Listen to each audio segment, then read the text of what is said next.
কালকের আন্দোলনের পর অনেক কিছু বলার ছিল, কিন্তু কালকে অনেক রাত ছিল, অনেকেই ক্লান্ত ছিল, সবাই বাড়ি গিয়েছে দূর থেকে অনেকেই অনেকভাবে। তো কালকে বলা অনেক কিছুই হয়নি। আজকে কয়েকটা বিষয় বলা উচিত, কারণ সেদিন যখন অনেকেই বাড়ি গিয়েছে তাই অনেকেই জানে না যে আসলে আলোচনা ওদিনকে কি হয়েছে, সবার সাথে কি তার রেজাল্ট হয়েছে, আগামী দিনে আমাদের কি হওয়া উচিত। আজকে মেনলি আমি পাঁচটা পয়েন্টের উপরে আজকে লাইভটা শেষ করব খুব ছোট করে, কারণ একটা মিটিং অলরেডি চলছে ওখানে। প্রথম পয়েন্ট আমি বলবো, 14 তারিখ যে নবান্ন অভিযান হয়েছিল, সেই নবান্ন অভিযানে যে দাবিগুলো আমরা নিয়ে গিয়েছিলাম অনেকেই জানে, কিন্তু আর একবার বলতে চাইছি যাতে সেই ব্যাপারটা ক্লিয়ার হয়। প্রথমত, আপনারা জানেন যে 14 তারিখে আমাদের একটা এজেন্ডা ছিল যে আমরা 14 তারিখে নবান্ন অভিযান করছি। আমরা একটা রুট ম্যাপ চেয়েছিলাম, আপনারা জানেন, ফরশোর রোড। সেই রোডটা হচ্ছে সোজা রাস্তাটা, যেটা গঙ্গার ধার দিয়ে যে রাস্তাটা, মেন রাস্তাটা যাচ্ছে, ওই রাস্তাটা। কিন্তু যেহেতু আমরা 14 তারিখে পারমিশনটা করেছি, একই দিনে আর একটা দল পারমিশন করেছে, মানে পারমিশন ফেলেছে। দল বা গুটি কয়েকজন বলা যায়, দল তো বলা যায় না। দল তো তার একটা সংখ্যা থাকতে হবে, তাদের মধ্যে ইউনিটি থাকতে হবে, তাদের উদ্দেশ্য থাকতে হবে একটা নির্দিষ্ট, তবে তো দল হয়। আর যদি অন্য উদ্দেশ্য হয় সেটাকে দল বলবো না, মুষ্টিমেয় কিছুজন যারা নিজের স্বার্থে কাজ করতে চায় তারা। যাই হোক, সেদিন তারাও মানে পারমিশনটা ফেলেছে। পুলিশ সবসময় কি চায়? পুলিশ চায় তার সুবিধা মতো একটা রুট ম্যাপ রেডি করতে। আর আমরা যারা আন্দোলনে অভিজ্ঞতা রাখি, আমরা চাই আমরা একটা আন্দোলন মানে রুট ম্যাপ রেডি করতে। আমরা সবসময় চাই এমন একটা রুট আমাদের হোক যে রুটটা হবে জনবহুল, কারণ মানুষের কাছে আমার সমস্যাটা তুলে ধরাটা খুব গুরুত্বপূর্ণ। মানুষ যেহেতু সরকার নির্বাচন করে, তাই মানুষের কাছে যত গুরুত্বপূর্ণ হবে একটা ম্যাটার, তত বেশি সরকারের কাছেও বা প্রশাসনের কাছেও বিষয়টা গ্রহণযোগ্য হবে বা গ্রহণযোগ্য হতে বাধ্য হবে। সেই জন্য সবসময় একটা জনবহুল রাস্তাই আমরা বাছি। আবার এমন একটা আচরণও করি না যেখানে জনসমর্থনটা আমাদের বাইরে যায়। এমনিতেই আমরা দেখেছি যে আরজি কর আন্দোলনটা যে একটা বিরাট একটা পরিসর তৈরি করেছিল, ডাক্তারদের আন্দোলন, তার একটা প্রধান কারণ ছিল যে সেখানে জুনিয়র ডাক্তারদের যে আন্দোলন, সে আন্দোলনে সিনিয়র যত ডাক্তার আছে, গোটা ভারতবর্ষের সমস্ত সিনিয়র ডাক্তার, ওয়েস্ট বেঙ্গল থেকে শুরু করে সবাই কিন্তু তাদের আন্দোলনের সঙ্গে একাত্ম অনুভব করেছিল। সেটাকে তারা নিজেদের আন্দোলন বলে ভেবেছিল। তাদের পাশে, সহকর্মীদের পাশে বা তাদের যারা উত্তরসূরি, হ্যাঁ, মানে তাদের পাশে থাকার যে মানে মানসিকতা, চেতনা, সেটা তারা তৈরি করেছিল। আমাদের ক্ষেত্রে বিষয়টা হচ্ছে অন্য। আমরা দেখছি আমাদেরই একটা অংশ, নিশ্চয়ই সবাই নয়, কারণ প্রচুর শিক্ষক সংগঠন তারা আমাদের আন্দোলনকে সমর্থন জানায়, তারা আমাদের সঙ্গে আসে বা আমাদেরকে সঙ্গে আসে বলে মনে হচ্ছে। হ্যাঁ, কালকেও আন্দোলন নিয়ে অনেক শিক্ষক সংগঠন বা শিক্ষকরা পোস্ট করেছেন, আমরা সেগুলো সমর্থন করেছি, তাদের সেই পোস্টগুলোকে। কিন্তু যদি একটা দেখা যায় লার্জ অংশের একটা শিক্ষক শিক্ষিকা তারা কিন্তু আমাদের এই আন্দোলনের সঙ্গে জুড়ছে না। উপরন্তু আমরা দেখতে পাচ্ছি যে আমাদেরই বিরুদ্ধে, আমাদেরই হেডমাস্টারদের অ্যাসোসিয়েশনরা তারা লিখিতভাবে আমাদের 16 ক্যান্ডিডেটদের ওপর মানে বিরুদ্ধে অভিযোগ জানাচ্ছে। আমাদের অংশটাই আমাদের পক্ষে নেই, তাই আমাদেরকে অত্যন্ত ভেবেচিন্তে কৌশলে আমরা সেরকমভাবে রাস্তাগুলোকে তৈরি করি যাতে আন্দোলনগুলো সেরকম যায়। কিন্তু আমরা 14 তারিখে দেখলাম আমরা যে ফরশোর রোডটা দিয়ে, মেন রোডটা দিয়ে যেতে চেয়েছিলাম, পুলিশের সঙ্গে কথাবার্তা, অমিত দ্বারা, চিন্ময়দা বারবারই গিয়েছে, আমার সাথেও ফোনে কথা হয়েছে, তারা রাজি হয়েছে। কিন্তু হঠাৎ করে আর একজন পাবলিক, মানে আমরা বলদ বলছি এই জন্য, বলদের তো বুদ্ধি থাকে না, বেশি কম বুদ্ধি থাকে, তাকে দিয়ে অনেক কিছু করে নেওয়া যায়, মানে ওকে আবার করে নেওয়া যায়, মানে অন্যজন করিয়ে নেয় আর কি। তো সে ওই রাস্তাটাকে রাজি হয়েছে। এবার শুরু হলো সমস্যা, বাদ প্রতিবাদ। সেখানে তো একটা সমঝোতায় আসতেই হবে, যেহেতু জয়েন্ট আন্দোলন। এবং আপনারাও বারবার দাবি করেন যে আমরা কেন আলাদা হচ্ছি। কালকে আপনারা অনেকেই বুঝে গিয়েছেন কেন আমরা আলাদা হই, কারণ বলদ নিয়ে আজ যাই হোক, মানে নাঙল চষা হলেও সেখানে আন্দোলন হয় না, আন্দোলনটা সেরকমই একটা জিনিস, তো বলদ নিয়ে হয় না। কারণ আমরা আগেই বললাম যে আমরা যে আন্দোলন করতে চাইছি সে আন্দোলনে আমাদের যে মানে ব্যাপক অংশের মানুষের সঙ্গে আমরা সংযোগ করতে পারছি না, এই জন্যে যে আমাদের অংশটাই আমাদের সঙ্গে খুব কম মানে সহানুভূতিশীল। আমরা তো শিক্ষকরা এমন একটা মানে বর্গ যারা নিজেরাই নিজেদের বিরুদ্ধে, নিজেদের পূর্বাপর যে আমাদের কলিগ বা তাদের একটা বড় অংশই আমাদের মানে মজা দেখে। আমরা জানেন যে আমাদের যেদিন প্যানেল ক্যান্সেল হয়েছিল, একটি শিক্ষক সংগঠন একটি স্কুলে কেক কেটে সেলিব্রেশন করেছিল। লয়ারগুলোর কথা তো বাদই দিলাম, ফলে আমাদের অবস্থাটা এরকম।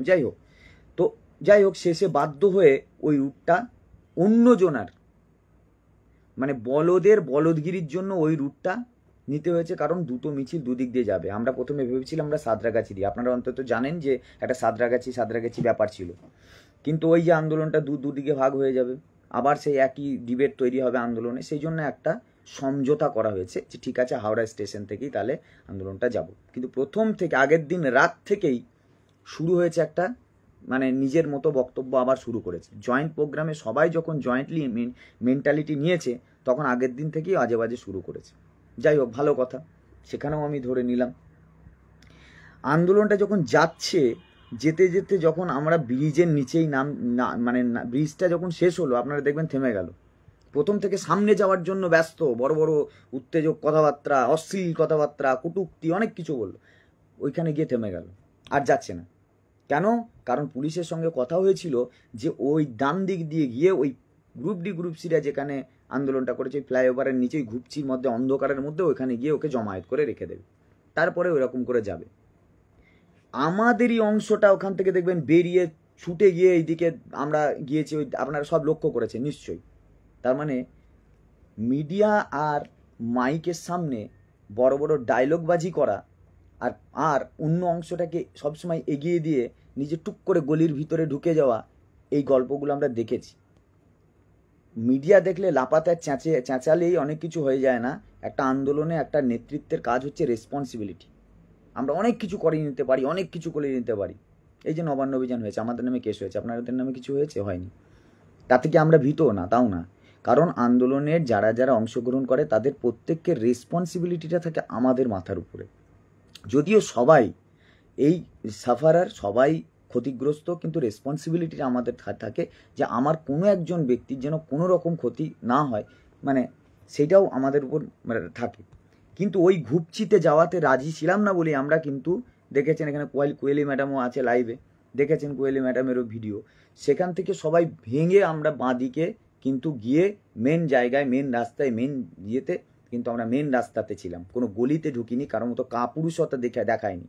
পৌরুষতা আর বীরত্ব রাস্তায় দেখাতে হয়, মিডিয়ায় বচনবাজি করা নয়।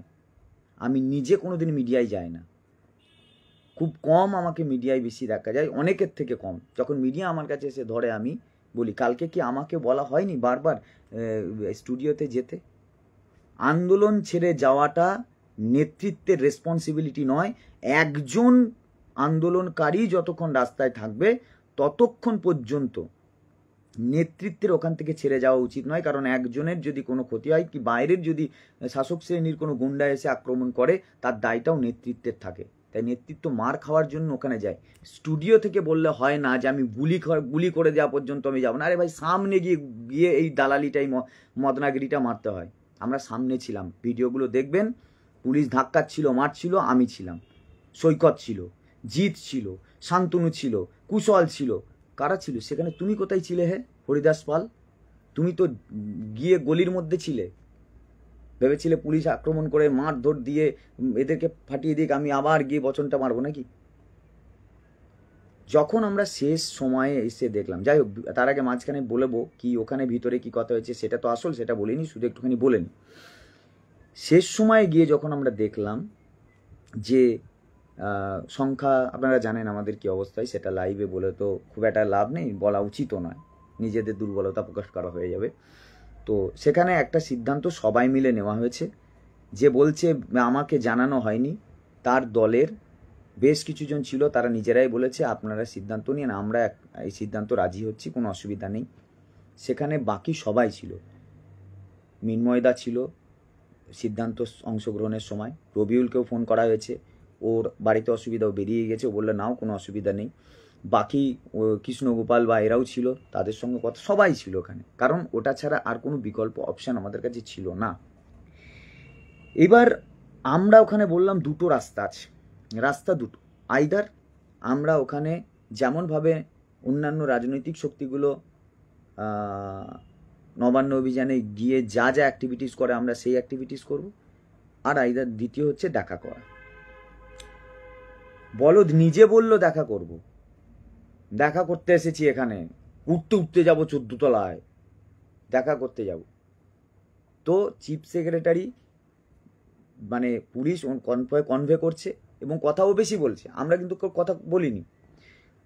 যে চিফ সেক্রেটারি দেখা করে ওখান থেকে কনভে করবে সিএম এর সাথে দেখা করার জন্য।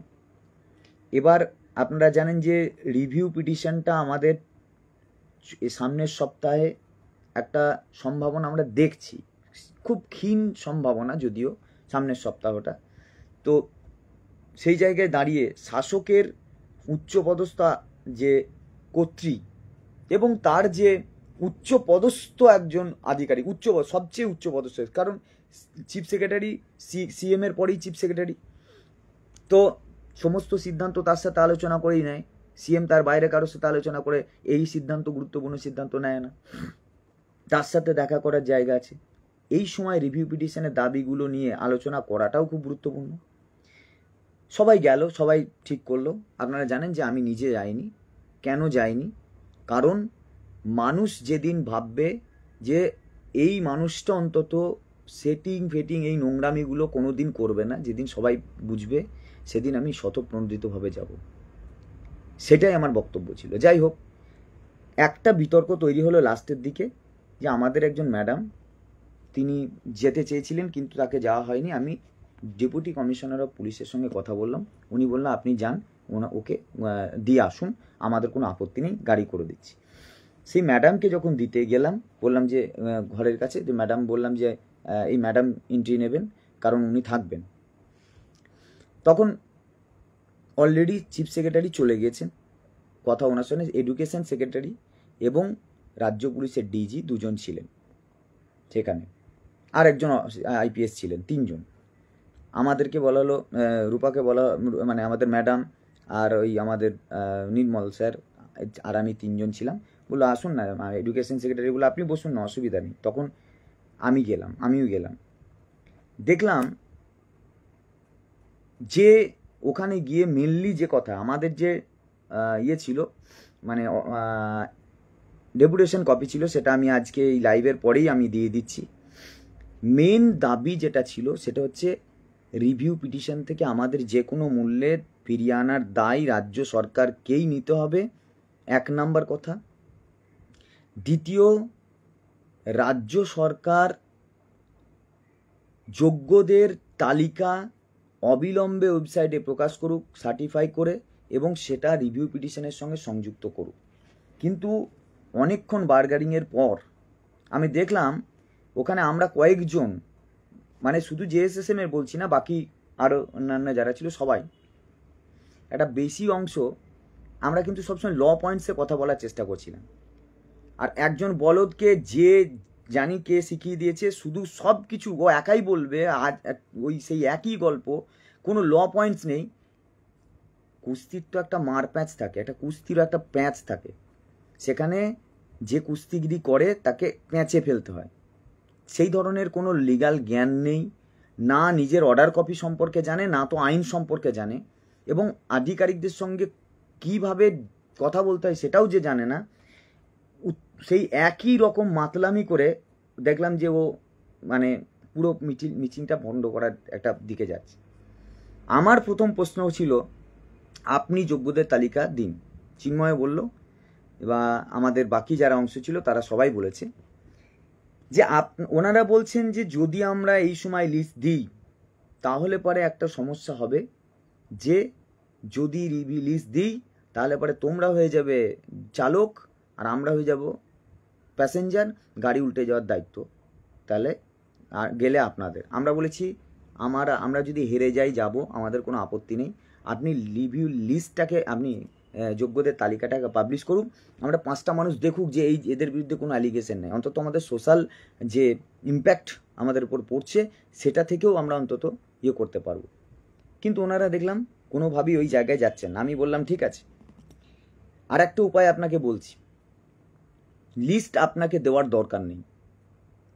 আপনি প্রত্যেকটা ক্যান্ডিডেট যাদেরকে আপনি রেকমেন্ডেশন এবং অ্যাপয়েন্টমেন্ট দিয়েছেন প্রত্যেকের ইন্ডিভিজুয়াল এভিডেভিট নিন, তারা নিজেরাই তাদের মানে স্বচ্ছতার সপক্ষে এভিডেভিট দিচ্ছে যে আমাদের বিরুদ্ধে কোনো রকম অ্যালিগেশন নেই, আমরা এই ধরনের কোনো করাপশনের সঙ্গে যুক্ত নেই, আমরা আপনাদের এভিডেভিট দিচ্ছি, আপনারা ওটাকে আয়ে ফাইল করে আপনি রিভিউ পিটিশনের সঙ্গে সংযুক্ত করুন।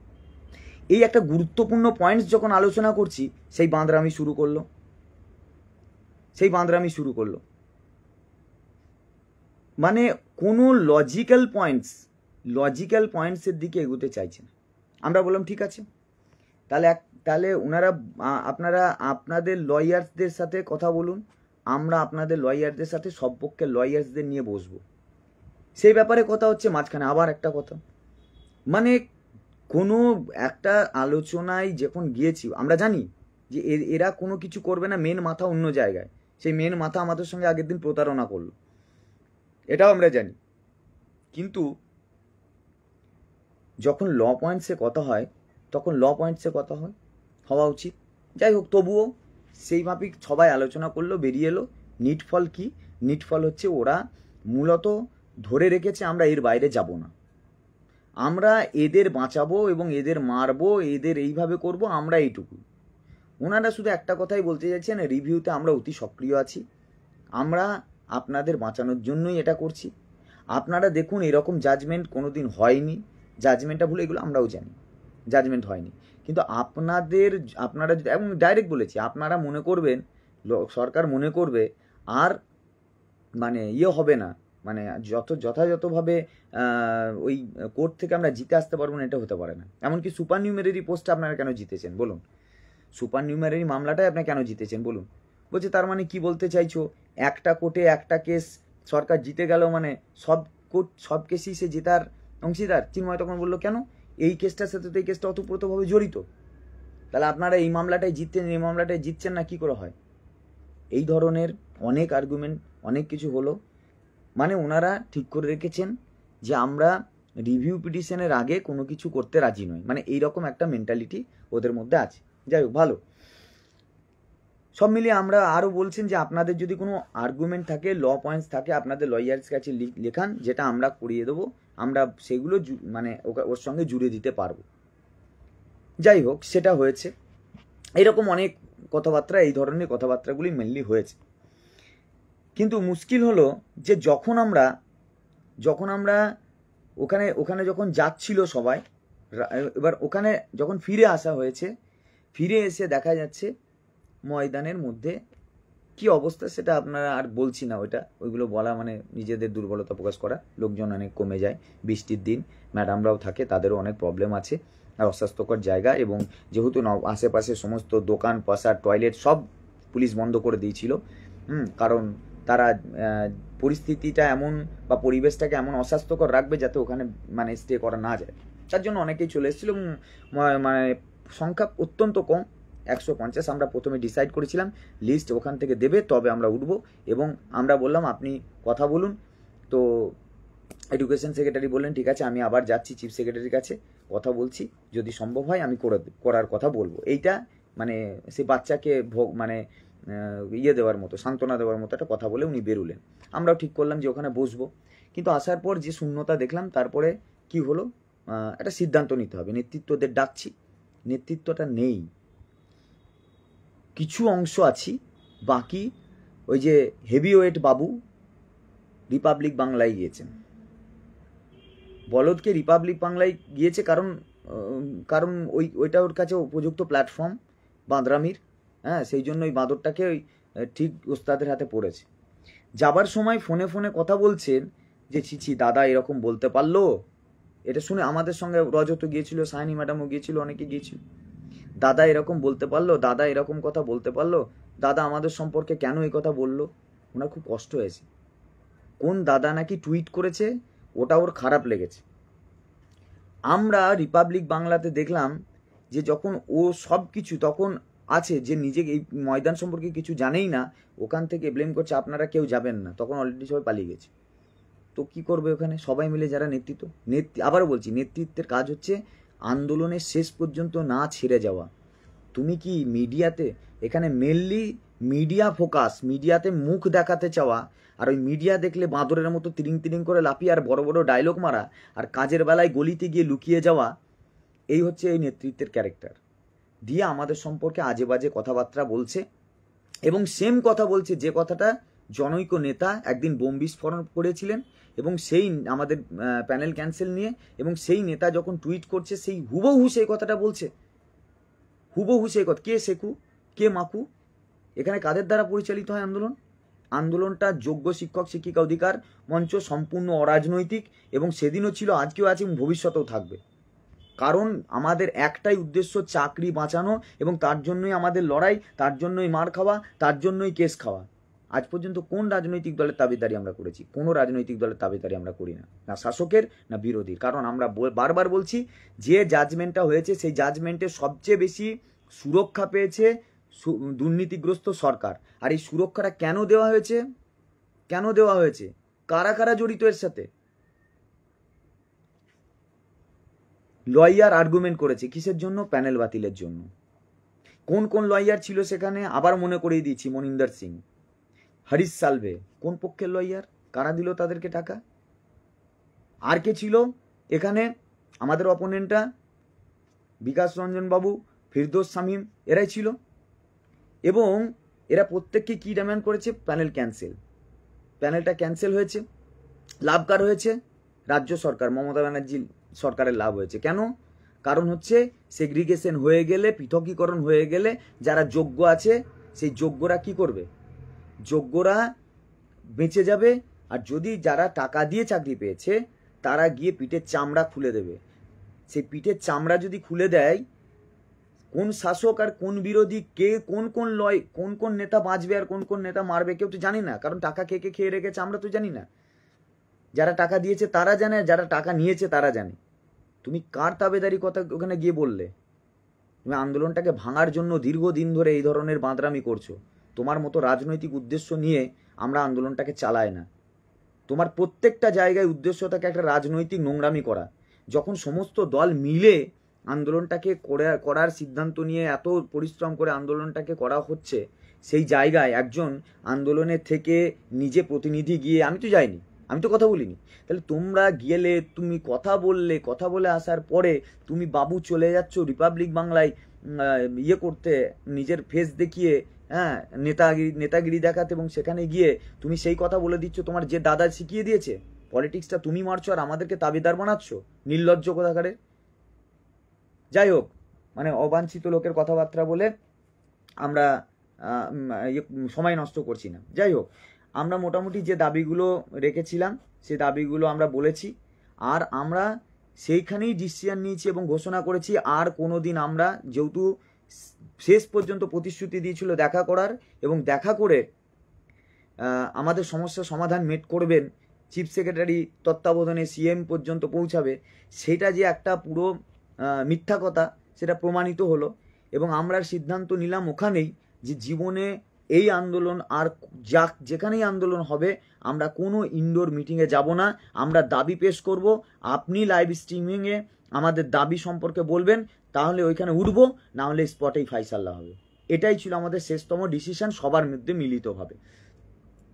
আচ্ছা, এবং আমরা দাবিটা, আমরা একটু আমার লাইভ শেষেই আমি দাবিটা আপনাদের মানে আমাদের ফেসবুক ইয়েতে দিয়ে দিচ্ছি। আর একটা বিষয় নিয়ে উনি বড় বড় ডায়লগ মারছে সুমন, যে কোনো এক অনিরুদ্ধ বাবুকে নাকি নিয়ে যাওয়া হয়নি ইত্যাদি ইত্যাদি। প্রথমত কারা গিয়েছে কি গিয়েছে সে তো ওখানে আমরা কেউ ছিলাম না।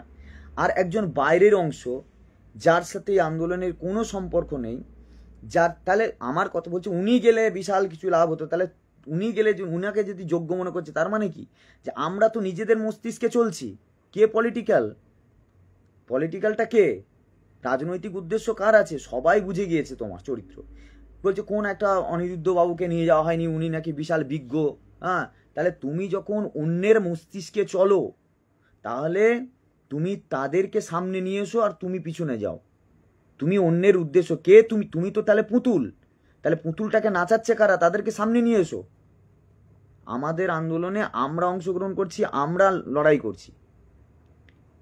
তো যাই হোক, এখন রিভিউ নিয়ে আসি। আপনারা জানেন একটা খবর নিশ্চয়ই, যে একটা লিস্ট এসছে মানে সুপ্রিম কোর্টেই, সেখানে অনেকগুলো মানে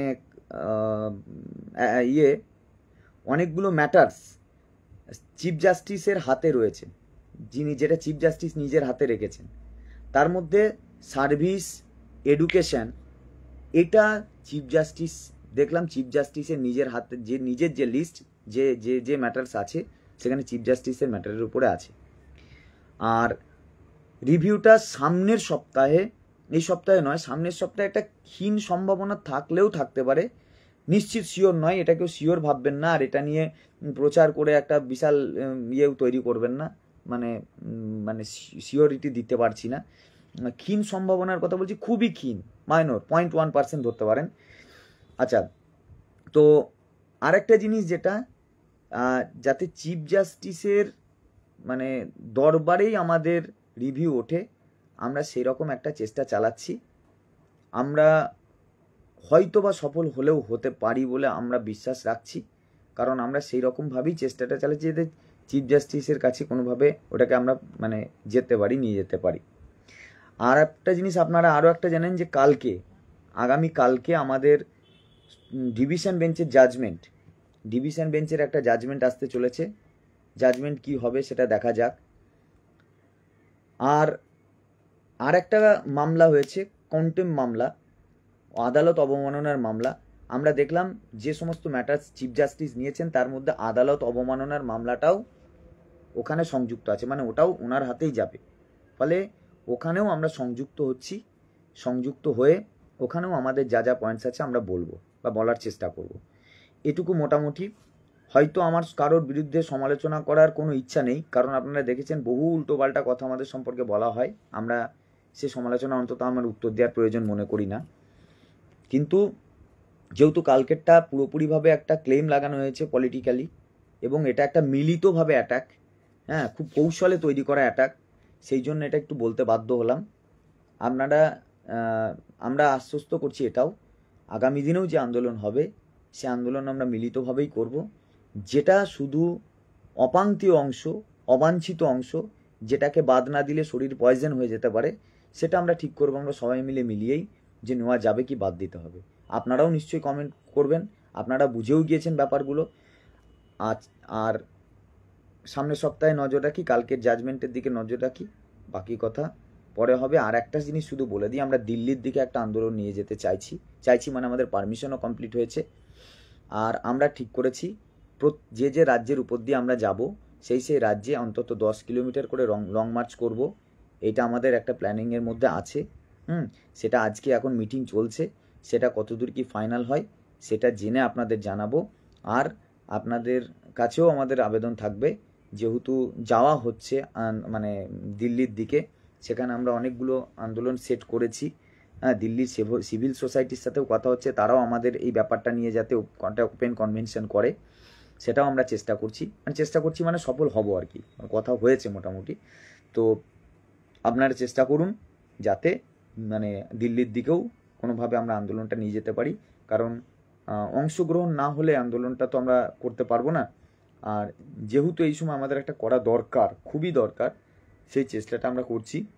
তবে এটুকু আপনাদের বলে দিতে পারি, যেহেতু ওয়েস্ট বেঙ্গলের কালচারের মধ্যে আছে আন্দোলন, প্রতিবাদ, তাই ভারতবর্ষের অন্য স্টেটে রাজনৈতিকভাবেই হোক বা সামাজিকভাবেই হোক সেই জিনিসটা করতে দেওয়া হয় না, অত্যন্ত রেস্ট্রিকশান আছে। দিল্লিতে তো প্রচুর, সেখানে কলকাতার মতো আমরা রাস্তায় হঠাৎ করে দিতে পারি না, কিন্তু যখন দেওয়ালে পিঠ থাকে তখন অনেক কিছুই করে দেওয়া যায়।